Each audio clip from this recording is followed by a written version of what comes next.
ఉంది సార్ ఒక నిమిషం సార్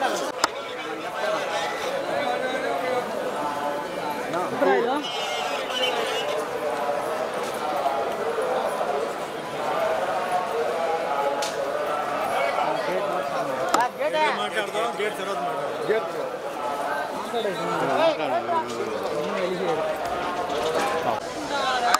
సార్ వచ్చాను ముఖ్యం నువ్వు కూడా వచ్చేది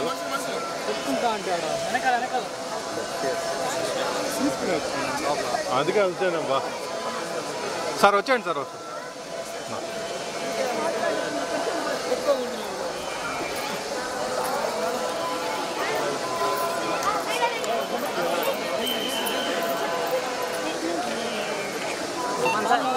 అందరికీ నమస్కారం అండి.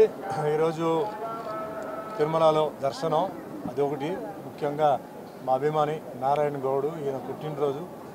ఆయన యూనివర్సిటీలో ఆయన పిహెచ్డి చేశారు. సో ఈరోజు బర్త్డే సార్ మీరు రండి అంటే ఆయన దర్శనం కూడా చేసుకుంటే ఆ పుణ్యం కూడా నాకు దొరికింది. సో ముందుగా మంచి అభిమానులు మాకు ఉన్నారు. ఇప్పుడు భాస్కర్ గారు ఉన్నారు. సో మంచి వ్యక్తులు నాకు దొరకడం జీవితంలో చాలా లక్కీ నేను చెప్పుకోవాలి. సో ఈరోజు దర్శనం అయిపోయిందండి. మళ్ళీ వేరే కొన్ని టెంపుల్స్ అలా ఎలాగే ఇక్కడ వచ్చాం కాబట్టి సో ఎలాగా కింద కూడా వెళ్ళి ఒక రౌండ్ అలా వేసుకొని మళ్ళీ హైదరాబాద్కి వెళ్తున్నాను. సో మీ అందరికీ తెలుసు మొన్న జరిగిన ఎన్నికల్లో ప్రజలు తీర్పు ఇచ్చారు, మంచి తీర్పు ఇచ్చారు. సో దాంట్లో ముఖ్యంగా తెలుగుదేశం పార్టీ అధినేత శ్రీ చంద్రబాబు నాయుడు గారికి అవకాశం రావడం, అలాగే పవర్ స్టార్ పవన్ కళ్యాణ్ గారికి కూడా అన్ని క్లీన్ స్వీప్ రావడం, అలాగే బీజేపీకి కూడా రావడం ఒక కొత్త మలుపు, కొత్త ట్విస్ట్ పాలిటిక్స్లో, ఒక మంచి కాంబినేషన్. ఇక్కడ ఏంటంటే మెయిన్గా 5 ఏళ్ళు వెనక్కి వెళ్ళిన ఏపీని మళ్ళీ ముందుకు తీసుకురావడం, నెక్స్ట్ 5 ఇయర్స్ తర్వాత జరగాల్సిన దానికి అన్నిటికీ ఫౌండేషన్ వేయడం, ఇవన్నీ చేయాలంటే చాలా హెర్క్యులియన్ టాస్క్ అండి. అందరూ బాగుపడాలి, అందరూ బాగుండాలంటే అందరూ సహకరించాలి. ఒకవైపు కన్స్ట్రక్షన్ జరిగేటప్పుడు ఇంకో సైడ్ డిస్ట్రక్షన్ జరగకూడదు. ఎందుకంటే ఇది అందరికీ బాగా మేలు జరగాలని చెప్పి వాళ్ళు చేస్తున్నారు.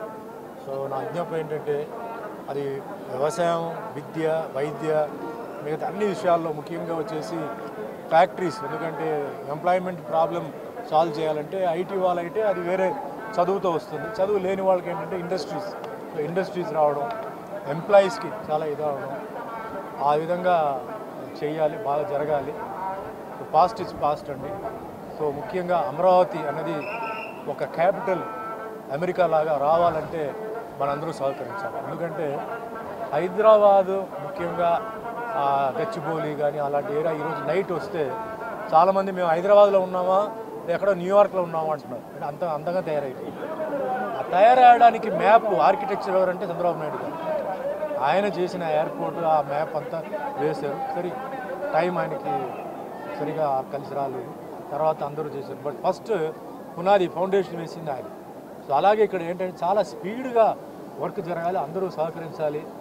మాకేంటి మాకెందుకు అలా కాకుండా ఇది మీ రాష్ట్రం, అందరూ సహకరించి అందరికీ అసలు యూత్ కానీ సీనియర్ సిటిజన్స్ కానీ వాళ్ళందరికీ మేలు జరగాలి. అండ్ నా ఒక చిన్న ఏంటంటే ఫస్ట్ అమరావతి అన్నది ఒక కాస్మోపాలిటన్ సిటీ అవ్వాలి. అంటే కాస్మోపాలిటన్ అంటే ఈరోజు హైదరాబాద్లో తమిళనాడు, కేరళ, కర్ణాటక అన్ని ఊరి నుంచి వస్తున్నారు, నార్త్ నుంచి ఉన్నారు. అలాగే వస్తే చాలా స్పీడ్గా ఏంటంటే ఈ డెవలప్మెంట్ జరుగుతుంది. ఇది ఒకటి.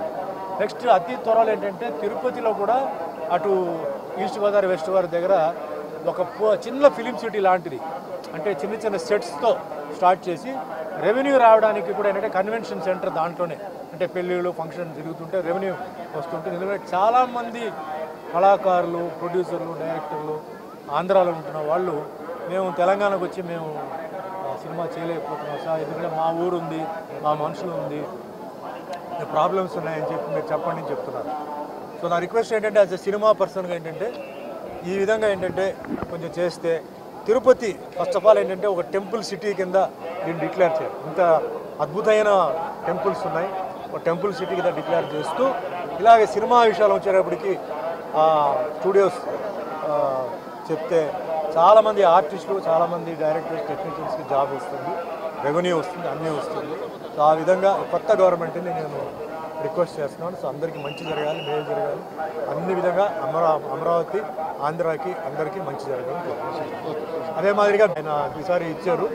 సో బీసీలకి కూడా నామినేటెడ్ పోస్ట్ ఏంటంటే కూడా ఇస్తూ అందరినీ బ్యాలెన్స్ చేయాలి, అందరినీ బ్యాలెన్స్ చేస్తూ అందరినీ హ్యాపీగా పెట్టుకోవాలి. నేను చెప్పడం చాలా ఈజీ, చాలా కష్టమైన పని, కానీ ఆయనే చేయగలుగుతారు, చేస్తారు. సో అందరికీ భగవంతుడి ఆశీర్వాదాలు వాళ్ళందరిపైన ఉండాలని మనస్ఫూర్తిగా కోరుకుంటున్నాను. Thank you.